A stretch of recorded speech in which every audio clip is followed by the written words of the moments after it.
Habagat rains drench Luzon one more time, threatening to pour until the weekend and cause massive flooding again. It's not looking up as well for the local currency as the peso slumps to another record low of beyond 62. What's the impact on businesses and ordinary Filipinos? The Office of the Ombudsman is not buying Senator Loren Legarda's reason for her prolonged absence. The agency has some serious doubts about the lawmaker's supposed serious illness. And in Bukidnon, farmers have found alternative crops that smell of new hope and even brighter opportunities. Good evening, I'm Ces Orenia Drilon. The Habagat is at its peak again. And now it's the western side of Luzon taking the brunt of the heavy rains that come with the prevailing weather system. Aside from more floods and landslides, the non-stop showers turned a simple lake crossing into tragedy. This is a big story tonight from mobile journalist Merimon Reyes. Authorities in San Marcelino, Zambales continued their search Friday for 3 people that went missing when a motorized bangka they were riding capsized in Lake Mapanwepe. The incident happened Thursday afternoon when 13 indigenous Aitas crossed the lake for a 4-piece meeting in another barangay. The bangka they rode, however, was only built to hold 5 people. Aside from being overloaded, the small boat met rough waters during the crossing, causing its engine to stall and water to overwhelm the vessel. 6 of the 13 passengers drowned, including 2 children. 4 were rescued, including the bangka's operator.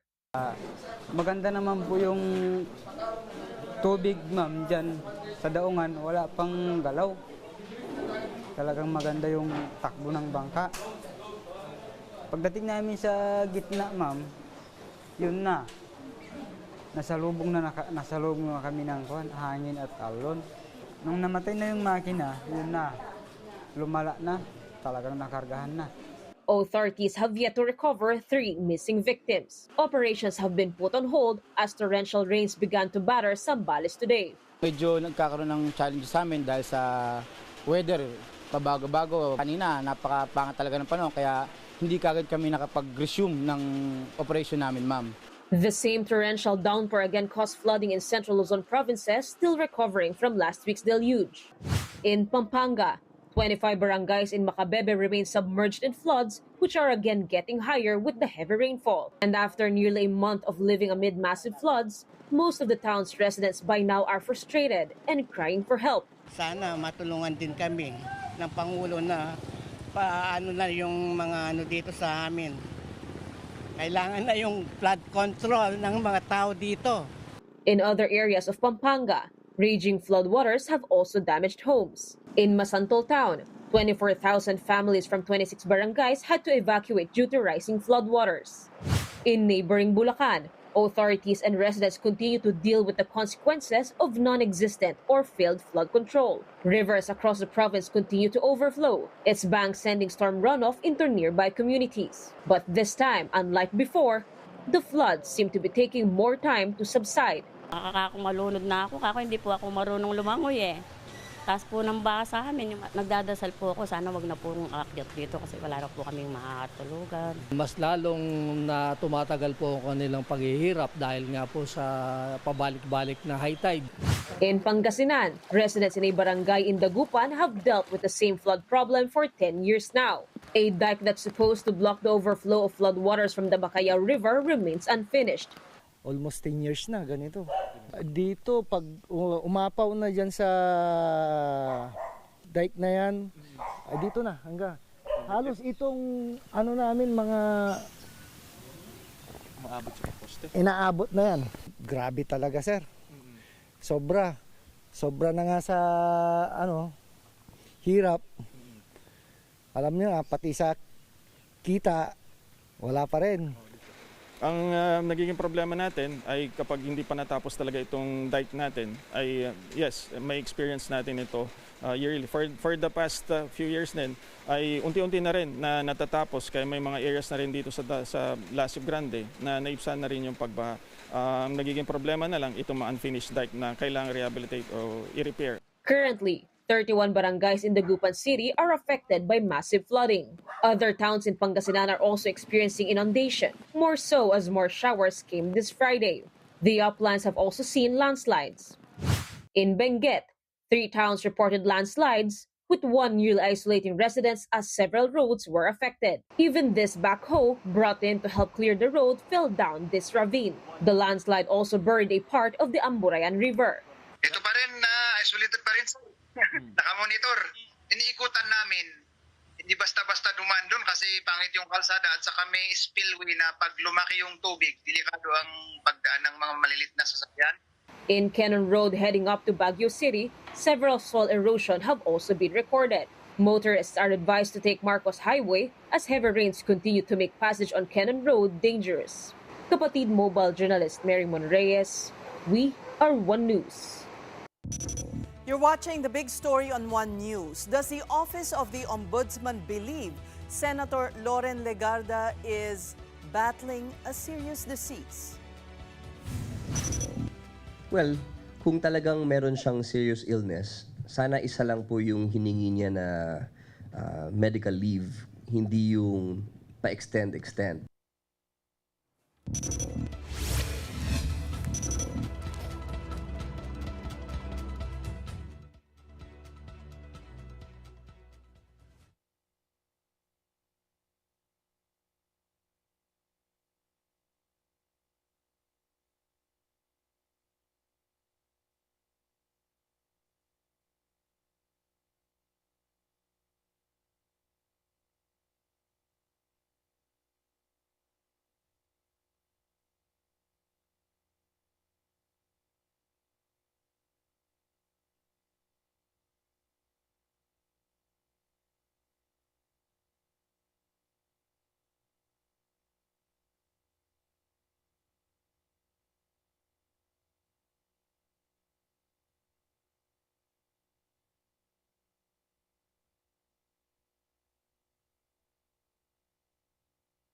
That was one scene in Barangay Santo Cristo in Lubao, Pampanga this afternoon. A strong river current struck the ground. One house was on, causing the structure to be swept away. This is just one effect of non-stop rains in Pampanga, showers that are not expected to let up until Sunday. Can flooding ever be addressed in this country? We discussed this with geologist and Project NOAA Executive Director Mahar Lagmay. Good evening and welcome to the big story, Dr. Lagmay. Can you hear us? All right, we seem to be having problems with the connection. Come on. Ayan, Dr. Lagmay, can you hear us? Can you hear me? Hello? Yes, I can hear you. All right. I can hear you. Sorry, mahina internet. Umuulan eh. Oo nga, ulan lang, wala ng internet. Pero sige na lang. First of all, congratulations on the 1 billion peso funding that was given to Project NOAA. Yes, thank you very much. We assure the public that it will be spent wisely. All right. Flooding in Central Luzon is getting more severe. How can this be addressed? Can it ever be solved? Yeah, that's a very difficult question. Now we're having habagat again. Whenever there's a typhoon going north of Luzon, during this season, we have the southwest monsoon rains being given vitamins, and it gets the rains coming here in the western part of Luzon and western part of the Philippines. That includes Metro Manila, that includes the central Luzon plain, And that's really a very, very big flat area with a very big watershed. There's a lot of water that can flow down through those rivers, particularly the Pampanga River. And there are many, it's a growing community. We have a delta there in the south of Pampanga and Bulacan.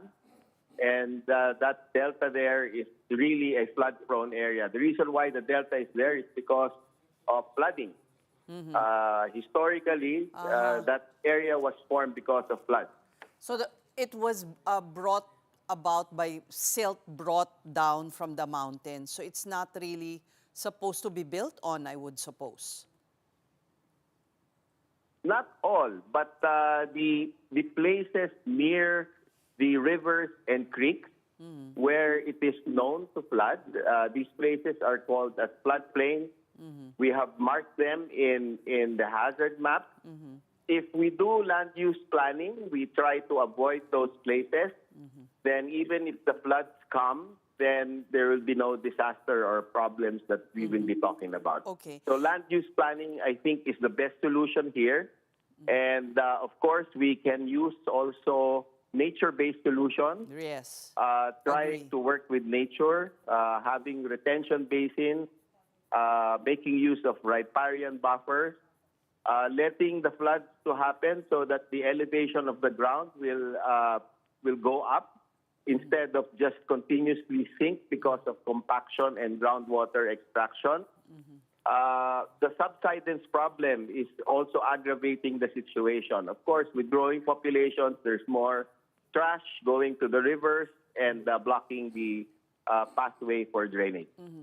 Well, your task is really to be able to map out the hazard so that, as you said, there can be science-based planning, for instance, in the usage of land. Now, based on your hazard map, how many areas that are where houses or commercial establishments are built on should not be there? Ilang percent? How many establishments? Yes. I have to estimate that. Okay. My estimate would be roughly about. It depends on the municipality, but our tendency is to settle near the river, near the floodplain, on the floodplain, because that is the place where the water is, and that is the place where the land is fertile. So we started settling in those places because of fertile land for bumper harvest, and that has grown through the years to become a problem, especially with climate change. Now that the big rains or the heavy rains keep on coming and creating big floods, and instead of being rare, it has become more frequent, very frequent. Like, for example, used to be once every 100 years, those big floods. Now it has become once every 5 years or maybe once every 10 years. So now it is better to bar the populace from settling near waterways. Well, that's the best idea. International best practice is make room for the river. That means that natural floodplain, which is part of the river, by the way, should be declared as no-build zone, especially if the water level is known to be high there, so that if you avoid them, you let the water pass, and then there will be no disaster to talk about. There's another alternative, by the way, making use of other interventions. It's garbled. I can hear a lot of garble. Like, for example, from the upper watershed, we can plant more trees so that there will be more absorption. Probably we can make a lot of mini dams because people are afraid of big dams. Right. So aside from dozens of mini dams upstream, retention basins. We make rainwater harvesting and so on. So Mahar, this partnership with the DPWH is not only to identify hazards, but also to be able to school them in the proper flood control system. Kasi in the past, puro gray structures lang ang alam ng DPWH. Yes, that's right. What we're trying to propose is a mix, a hybrid solution of green and gray infrastructure. Try to exhaust less costly interventions, like for example, planting trees, preserving the marshlands, the swamp areas, making retention, keeping retention basins. A lot of nature-based solutions, probably I can name more than 15 or 20. And then when there's what we call as residual risk, that is the time you build the dike. So Yeah. this 1 billion peso funding that you got will go where mostly? Well, what we intend to do is to be able to recreate the landscape at very high resolution so that we can simulate the flood. Because without the updated landscape, the lay of the land that we can put in the computer, we cannot simulate the flood.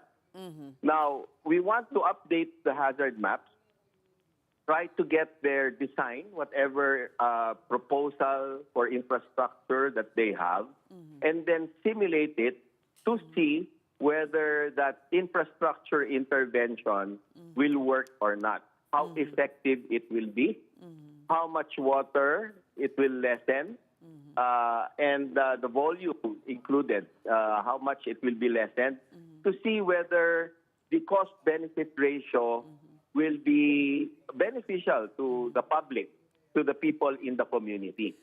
That way, if we simulate it before we even invest a single peso, we would know if our investment would work or not. Okay. Para hindi tayo gastos Tama. ng baliwala. Kasi we keep on repeating it, and there are technological solutions to find out. Right. How? We can see Okay. whether it's going to be effective or not bago pa tayo gumastos, di ba? And we're spending hundreds of billions per year for all of these infrastructure projects, for disaster prevention and mitigation, disaster risk reduction. And in the past several decades, we know that it has not been working. So we have these technologies, we have the frontier science, and we can perhaps see first whether the interventions will work. And Okay. now we want to combine it with the other types of interventions, put them all together, and see whether there's going to be any benefit to the public or the people in the community. All right, so there will be investment also in sensors. For instance, Pag-asa, although you are a separate entity, doesn't it need more measuring devices to be more accurate Well, in measuring, for instance, Well, rainfall? if you were to ask me, they have synoptic stations. They've been there for the longest time. They've got a very good historical record, but they're scarce. So we want to densify that with a lot of other sensors. It's called densification of the instrument, so that rainfall is being dumped in other areas away from the synoptic stations of Pag-asa. We also want to put water level sensors we used to have before. We used to have about almost 2,000 sensors put in places in remote areas along rivers and in the mountains. So that is what we need, because we know our experience from 2012 to 2017 that it has averted a lot of disasters. Okay, that's good to know. Now, before I let you go, Mahar, there have been much praise for how Marikina has handled the Hello? flooding. Marikina, if we can go, can you hear me? Yes, I can hear you. Yes. What are they doing right, and what can be replicated?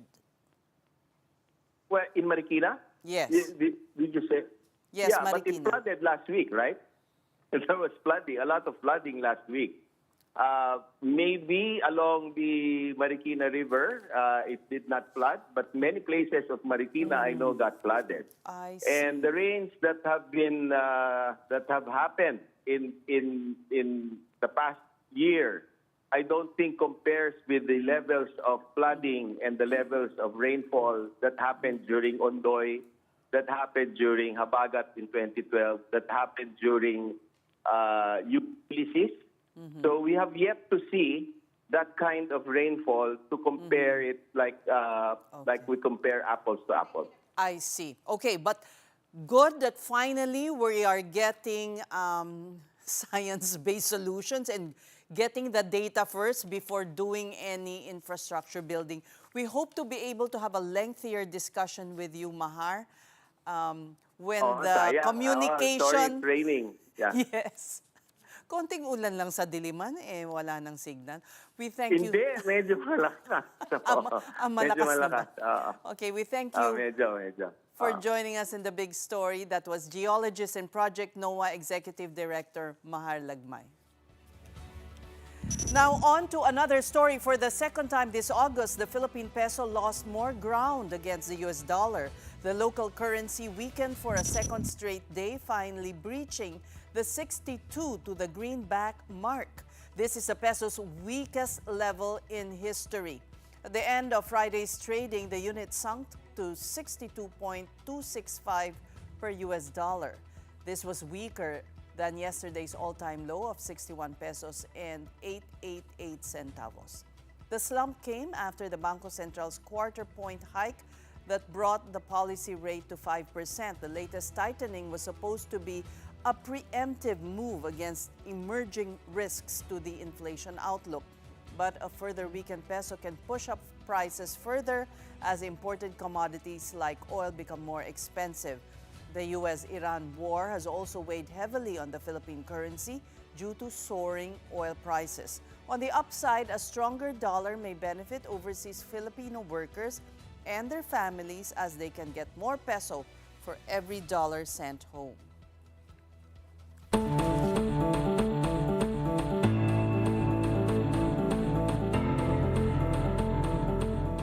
Well, we bring you some good news now. Bukidnon farmers are taking a leap of faith with patchouli and agarwood, two plants pivotal in the essential oils industry.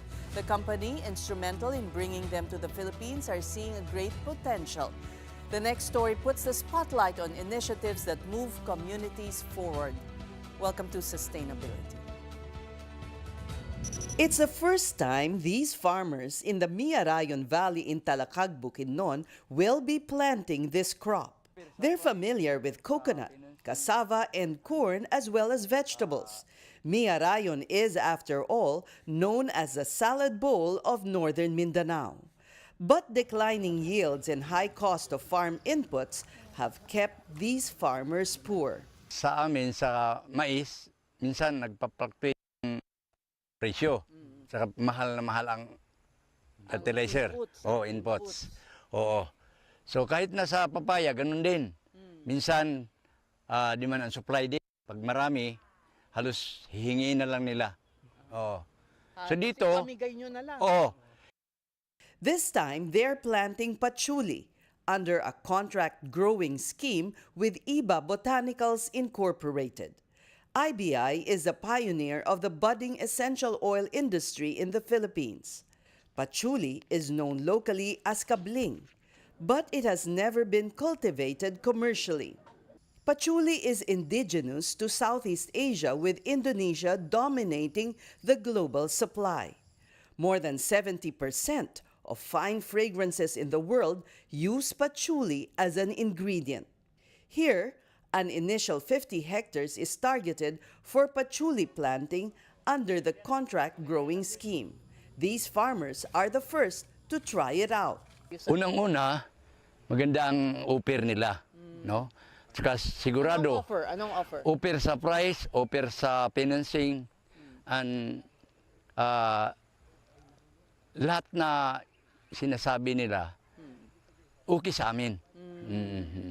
Meron kayong tubo. Yeah. Fair price. Yes, Fair yes, price. yes.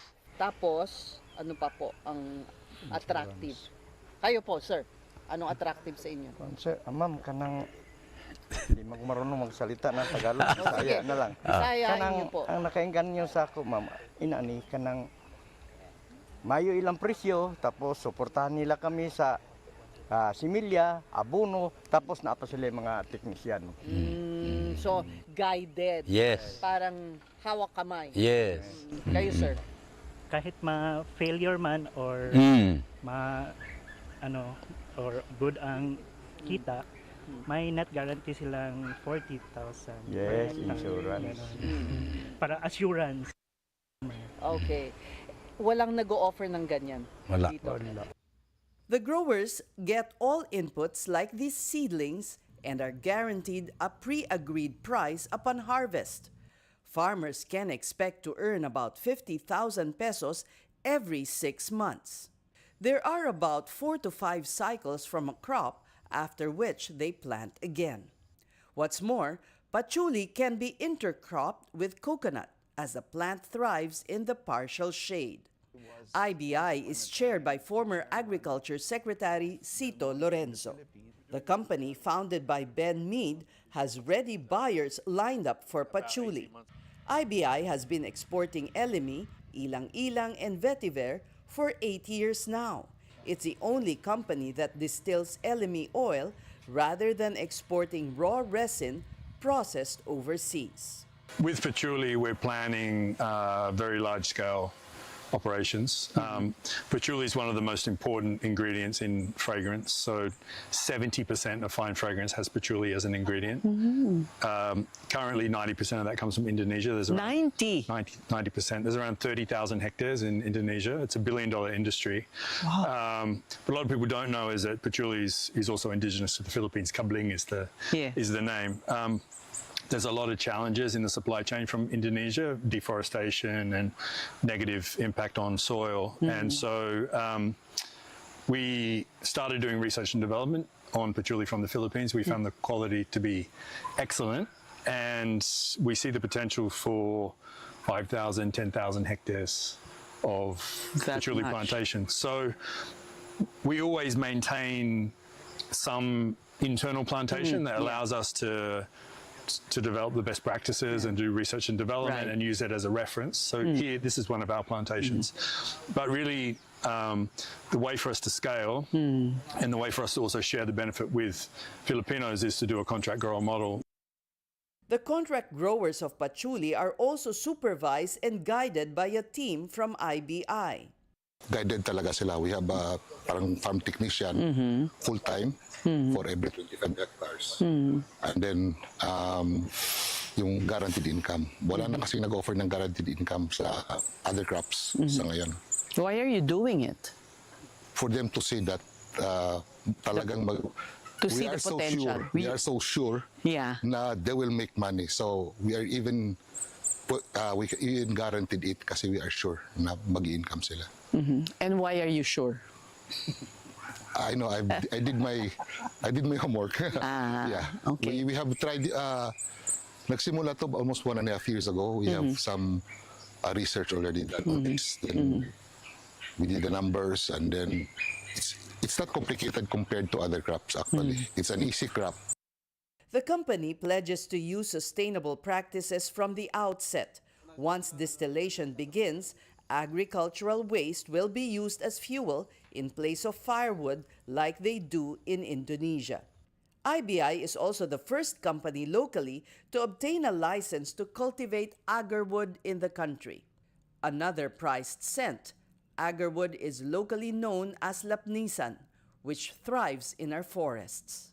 While the Philippines is late in discovering the potential of its homegrown botanicals, this agarwood or lapnisan plantation under United Agarwood Planters of Iba Botanicals hopes to turn the tide, establishing the Philippines' rightful place in the world map as a top-notch source of precious essential oils.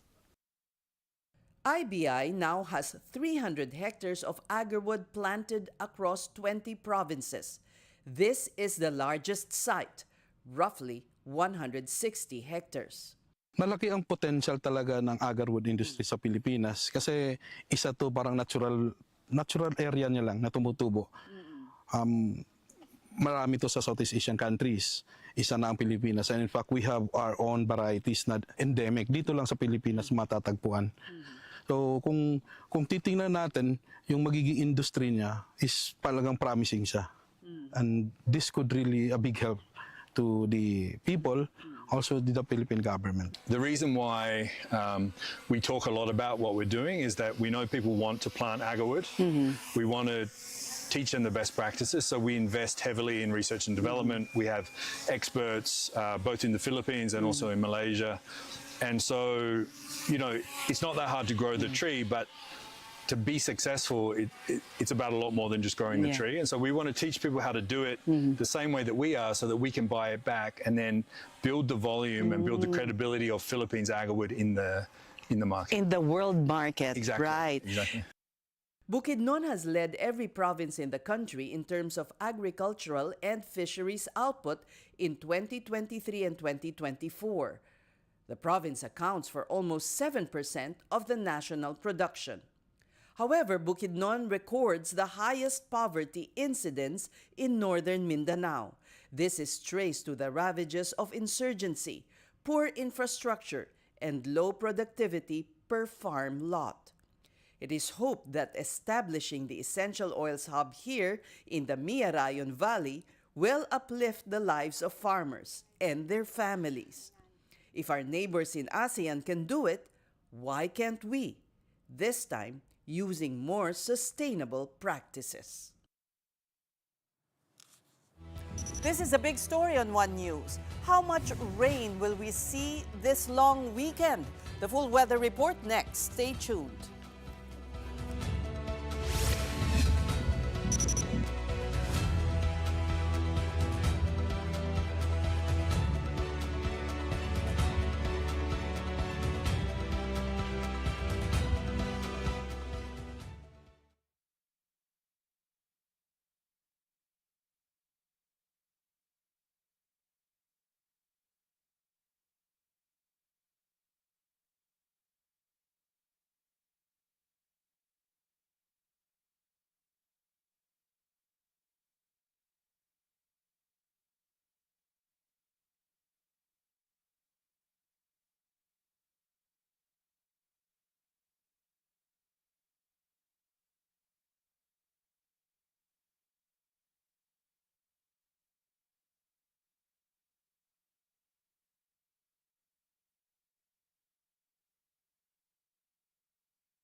Welcome back to the big story. Pag-asa is monitoring low-pressure areas. One LPA was spotted more than 1,000 kilometers east of central Luzon. The other one, already inside the Philippine area of responsibility, is 560 kilometers east of or east-northeast of Batanes. It's the LPA inside PAR that's enhancing the southwest monsoon or habagat.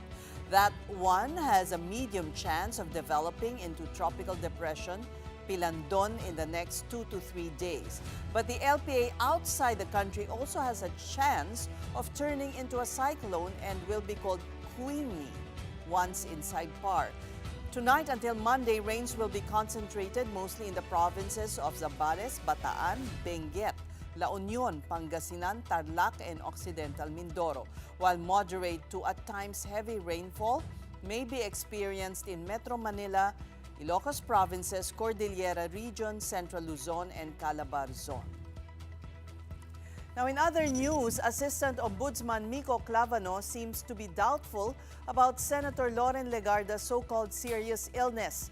Clavano cited the timing of Legarda's medical leave on August 3, which came only days after the ombudsman announced she and her son are subjects of a preliminary probe. Legarda and Batangas Congressman Leandro Leviste could face plunder and graft charges over alleged ghost solar projects. The senator has already filed 4 extensions to her medical leave, the latest ending on September 2nd. The ombudsman has directed the mother and son lawmakers to submit counter affidavits on complaints against them. Well, kung talagang meron siyang serious illness, sana isa lang po yung hiningi niya na medical leave, hindi yung pa-extend, no? The Office of the Ombudsman had to flag that type of pattern is because there was already a time period stated in the Travel Authority, but there were several extensions. And the fact that both mother and son are out of the country adds to the speculation. Meantime, Clavano said they have 42 witnesses for the case building against Leyte Congressman Martin Romualdez. The former speaker is being accused of kickbacks from flood control projects. Clavano again addressed recent recantations by witnesses that include bodyguards of fugitive ex-lawmaker Zaldico.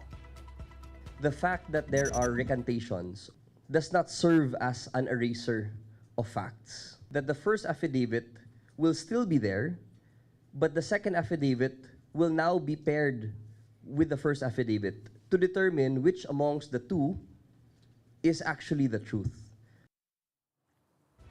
Another story coming out of the Office of the Ombudsman, its recommendation to charge with graft and malversation former Surigao del Norte Congressmen Lalo and Bingo Matugas. The father and son face raps along with several DPWH officials over an 80 million peso road project in Del Carmen, Surigao del Norte.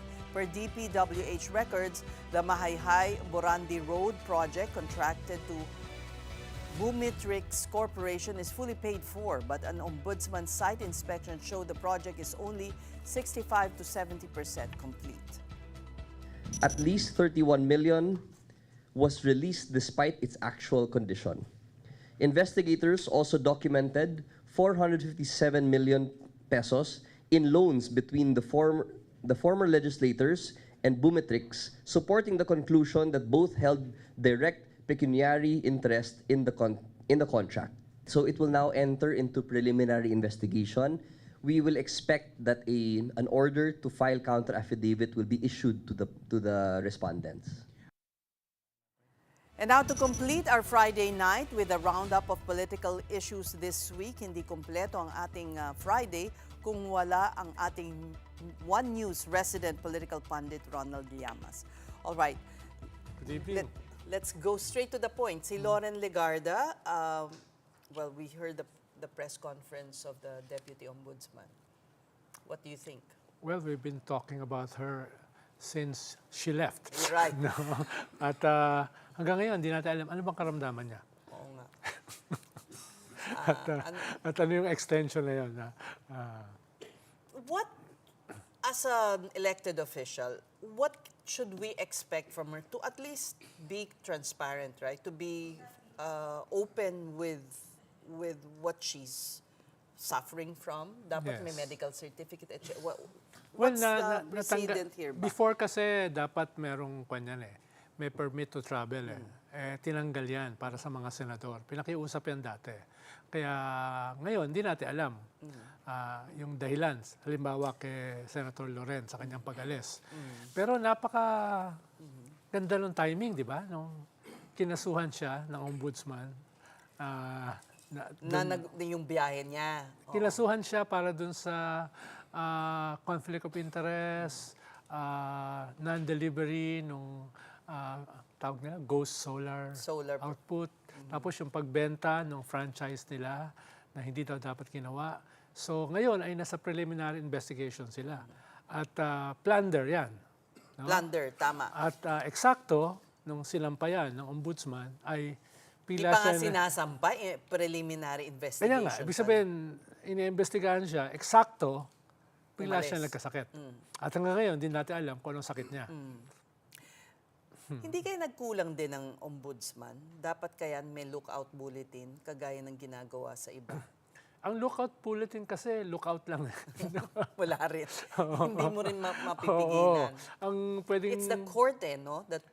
Well, ang ginawa ng ombudsman noong nakaraan, yung kay Speaker Martin Romualdez, precautionary hold departure order, di ba? Hindi ba pwedeng may ganyan? Ganun yung ginawa nila. Nagkamali sila. Kakasimula pa lang kasi ng PI Di ba kasi simula pa lang. Pag simula pa lang ng investigation, tsyung, umalis ka agad yung mag-ina. Mabilis pa sa alas 4. Mabilis, no? At duda nga ako kung babalik pa yan. Sabi ko nga nung mga previous nating episode, ay chilling effect kasi yung pagkakakulong ni Marcoleta. At hindi papayag si Lorena at saka yung kanyang anak na makulong kahit isang araw. Pero ang balita ko, may mga tinawagan na sila ng mga senador. Ang umamin si Ping Lacson. Umamin din si Senate President. Yes. And he is the source of this serious illness. Should he also, isn't it incumbent on him? Sige, ituloy mo muna yung kay Senator Lacson.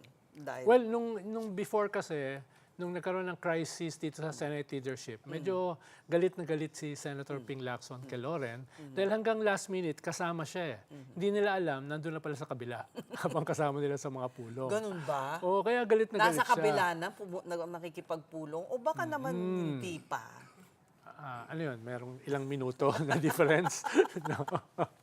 So ngayon ay tinraidor niya sila. Nagkausap sila, no? So hindi ko alam kung nagkabati na sila. Pero ito yung medyo inamin ni Senator Ping Lacson at tinawagan siya at kinausap siya ng seryoso tungkol dito sa kanyang alleged na karamdaman. Sabi ko alleged dahil hindi ko naman alam kung ano yung karamdaman. Tungkol sa karamdaman talaga? Well, o humihingi ng tips kung paano ba ang ginawa mo noon? Ang mahalaga dyan yung unsaid. No, kamusta na bang impeachment? May numero na ba kayo? Alam mo na kung saan papunta yun. No? Ako naman ay naglalagay lamang ng intriga doon sa kanilang pinag-usapan. Hindi na kayang mag-tumbling ulit si Senator. Well, wala pa namang... Anong paliwanag ang maibibigay mo? Wala pa namang botohan di ba si Cheese, hindi lang simpleng PI yun, di ba? O yung kaso niya. Tapos, pero parang lumipat siya, di ba? Tapos ngayon, sa majority. may redemption arc na daw. Ngayon, presiding judge pa siya. Si Joel Villanueva, di ba? Well, hindi naman sila tumakbo ng ganito. Oo. Iba yung tumakbo ka Iba yung nagtago ka, di ba? Andyan lang sila. Ibig mo sabihin, imbis na tumakbo, dapat nagtumbling na lang kagad. Oo. Hindi.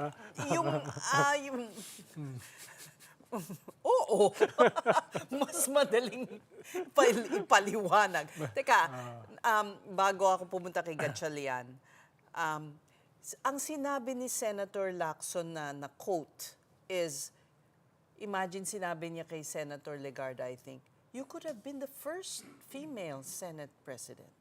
And this is what happened. Di ba yun Ito na yung naging tadhana mo. Di ba yun yung kasunduan? Si Senator Soto, Senate President, tapos sometime next year, parang term sharing. Siya correct. naman yung papalit. Anong nangyari na inip siya? Anong paliwanag doon? Bakit hindi siya nakapag-antay but mas lumipat siya? Did she see the writing on the wall na kakasuhan siya? Well, ng siguro administrasyon? possibly tatlo yung naging dahilan. Possibly lang. Sige. Una, baka mas ginawang konkreto yung offer sa kanya. Nung yung offer kayo sa kanya before, parang token na magiging ikaw ang kauna-unahang woman Senate President. Right. I heard Senator Zubiri say something to that effect. Medyo parang token. No? Pero at least magiging bahagi ka ng kasaysayan. Ikalawa, pwedeng yung mga committees, mas malaki yung ino-offer sa kanya kaysa nitong nila Tito Sen at saka nila Ping Lacson. No? Ikatlo, baka tingin niya mas malaki ang chance na maging presidente si Sara. Kaya doon siya lumipat sa kampo na yon, no? So mali ang kalkulasyon. Who knows, no? Okay. Hindi natin sigurado kung ano talaga ang kanyang dahilan. Okay. Now let me go to Senator Win Gatchalian. As Senate President, he also should be more transparent. Hindi ba? Anong masasabi mo dito? Parang Hindi naman sinasabi kung ano ba yung illness. Ba't ganyan? Bakit, Well, ba't masyado tayong nagtatakipan? Well, siguro dahil nawala kasi yung requirement na may, kailangan papaliwanag mo yung dahilan.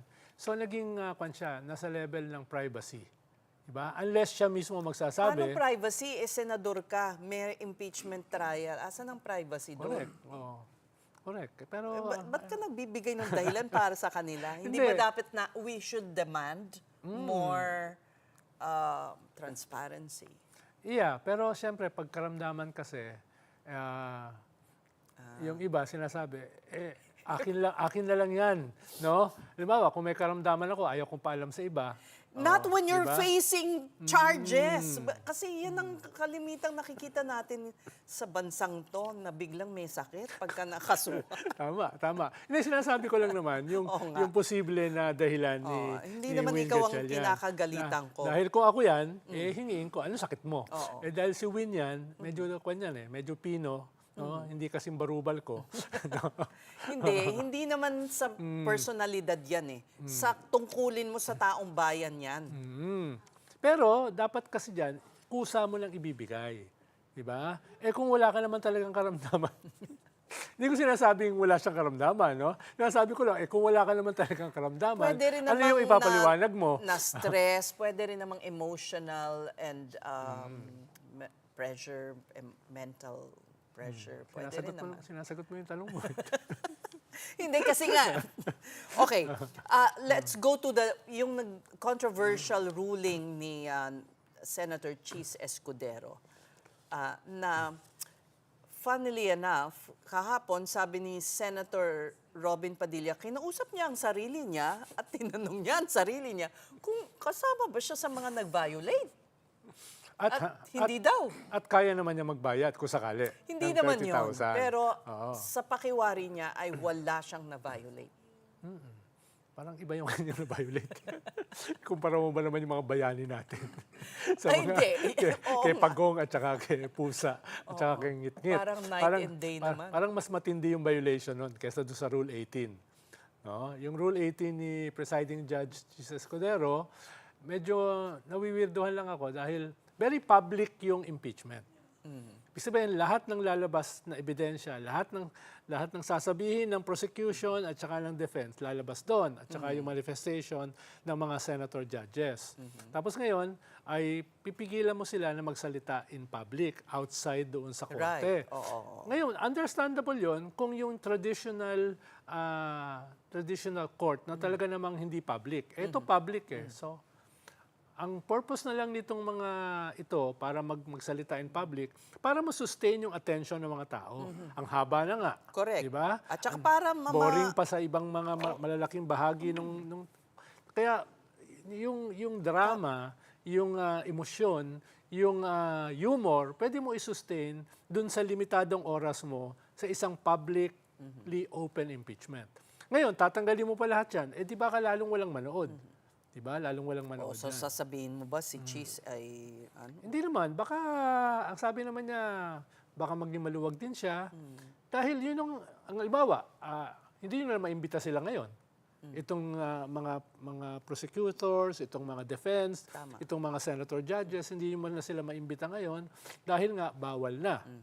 Pero kaya naman na siguro nila magbayad ng 30,000 per violation. No? Pero yun ba, yung parang disincentive siya sa mga tao na manood. No? So, sa tingin mo, hindi maganda tong ruling? Hindi ka panig? Tingin ko, in the balance sheet, ay restrictive masyado. Oo, mas nakaka-disservice siya doon sa isang aspeto ng korte, the court of public opinion. I remember sabi mo kasi before, in our discussions here, syempre, Senator Chis has to try to display neutrality at lalo na nang nanggaling kailangan pakita rin niya sa depensa na patas siya, di ba? Nagmula to dun sa reklamo ni Attorney Sheila Season, di ba? Doon sa Pinos. Yes. Yung misleading. Yes, yung misleading. Yun, pwede mo namang sabihan Tapos pag repetitive, tsaka pwede mong pagalitan. Pero hindi mo naman kailangan gawin na parang generic na ruling yan. Mo nga, maging interesado yung tao. Dahil komplikado minsan yung ibang issues. Yes, lalo na sa social media, doon yung mga tao lalo na yung kabataan. Ngayon, tatanggalin mo yan, baka lalong ma-bore to death ang mga tao. Well, tignan natin, next week, ano bang inaasahan natin? Well, one is, imagine, kukunin ng hostile witness si Attorney Michael Poa. Ano yung strategy ng prosecution dyan? Hindi ko sure. Paano, dati, dahil nasa defense siya, di ba? Oo. Nasa defense na siya, no? Paano, nung panahon din kasi na yon, undersecretary siya. Tama, ng DepEd. Ng DepEd, di ba? Na minsan spokesperson din. Kaya siguro yung role niya na yon, dun nila didiinan yung hearing. Pero I remember one lawyer said, master stroke yun yung kumbaga malagyan mo ng question mark ang mismong counsel nung respondent. Probably, no? Wala kasi yung karanasan sa ganyan. Okay. Pero mukhang yung prosecution, hindi na ipapatawag si Madriaga at saka si La Chica. No? If ever, baka yung defense. No? Pero yung prosecution, mukhang hindi sila interesado ipatawag. At mukhang tatanggalin yung isang article of impeachment, yung bribery. Didiretso na sila sa unexplained wealth. Kaya may possibility na next week baka matapos na itong confidential fund. May possibility. Dahil kailangan nilang bilisan dahil nabobore na yung tao. Si Madriaga sa lahat ng the trouble they went through to get him out of jail, etc. Siguro, partly para maiwasan na yung controversy at saka yung tagal dahil silampahan siya ng 2 perjury cases. Okay. But the La Chica question, alam mo, tanong ng taong bayan, bakit takot ang prosecution na ilabas si Colonel La Chica? Gusto rin ng mga senador. And, you know, it will somehow unearth the puzzle. It will solve the puzzle somehow. Na saan ba yung pera talaga napunta? Usually kasi, pag kukuha ka ng hostile witness, medyo kabisado mo na o alam mo na ano yung kanya sasabihin. Halimbawa, si Acosta, si Otronio, no? Meron na silang AR meron na silang COA, meron na silang mga dokumento Medyo alam na nila yung parameters ang sasabihin nito. Ito medyo... Ito totally wala silang alam Kaya siguro medyo hesitant sila na ipatawag dahil hindi nila alam ano bang pwedeng sabihin. May be good for them pero baka hindi magugustuhan ng publiko yan. Well, ang tingin din siguro nila, sapat na yung testimony ni Acosta tsaka ni Otronio para idiin yung head of office na siya yung nagutos. I-withdraw, i-transport, i-disburse. Tapos ibinigay kay La Chica. Kahit hostile witnesses na naturo nila. Yes, at binigay kay La Chica kahit bawal. Baka ang tingin nila, okay na to, baka mabawasan pa yung kanilang strength. Okay, politically, ano sa tingin mo? Pumupuntos na ba? Okay na ang prosecution? Well, from the start naman talaga. Dahil, halimbawa, yung 3 linggo na grave threats na napanood naman natin lahat. Diba? Lamang naman talaga sila ron.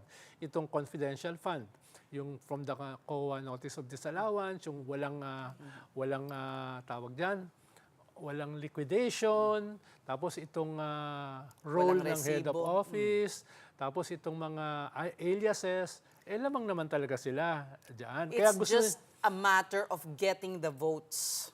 Yes.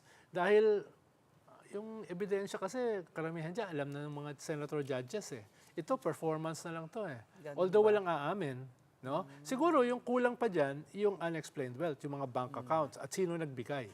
Yun yung medyo kulang pa. Pero yung bilyon na dumaan sa bank account, alam na rin natin yan, dun sa Justice Committee pa lang At yung AMLA report, di ba? Okay, one final question. You know, one senator spoke for the first time and well, by her questioning, it looks like she's still not convinced to convict. One senator. Baka 2 or 3. So ito pa yung mga inaawitan.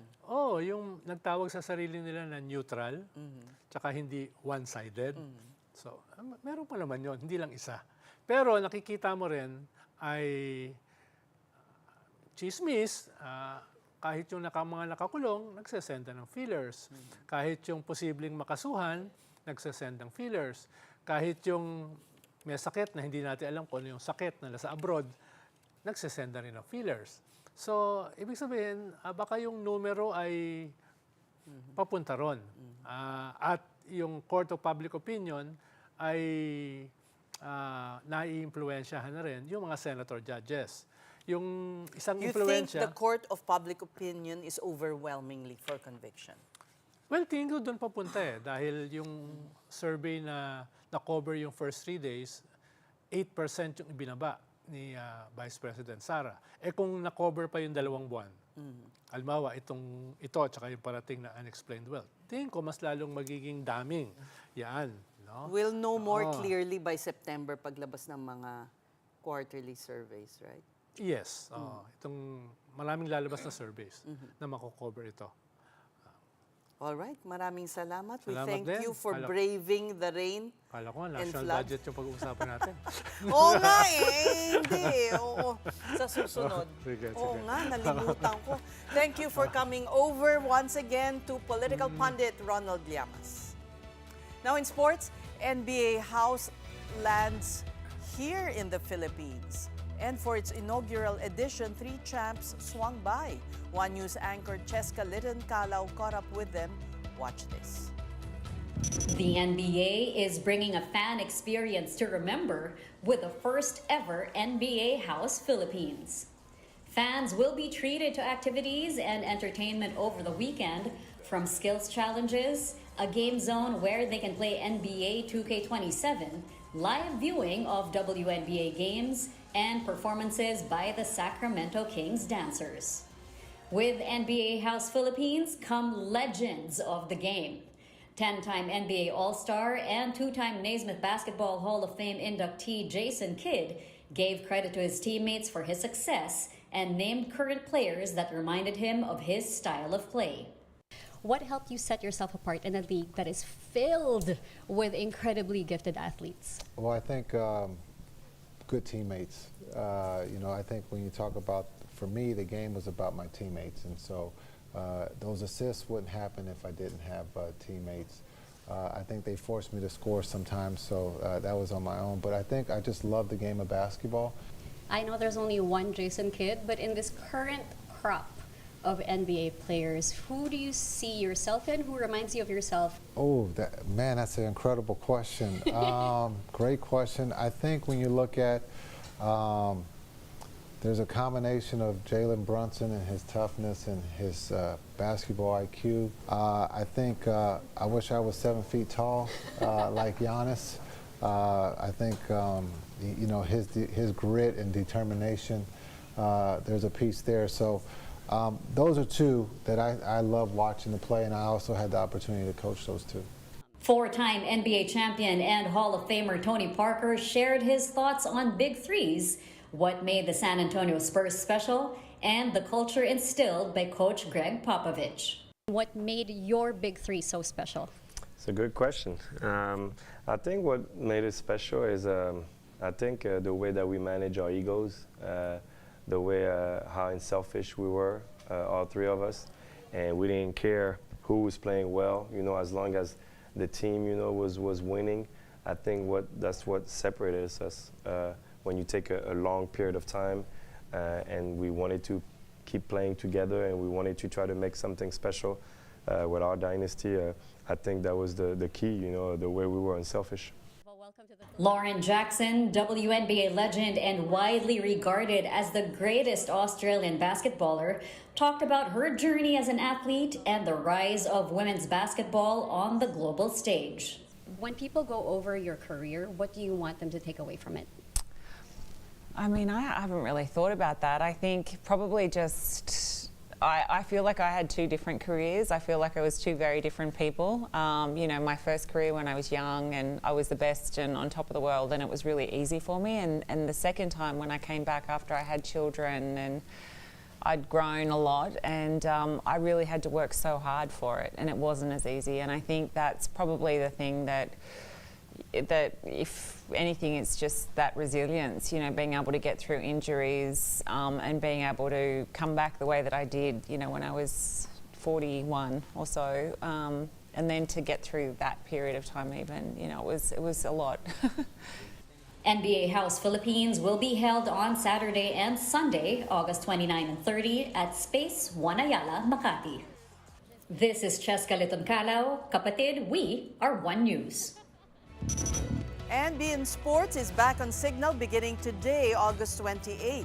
The renewed partnership restores 3 dedicated HD channels to the network. beIN Sports 1 will air on channel 276 or 276, beIN Sports 2 on channel 277, and beIN Sports 3 on channel 278.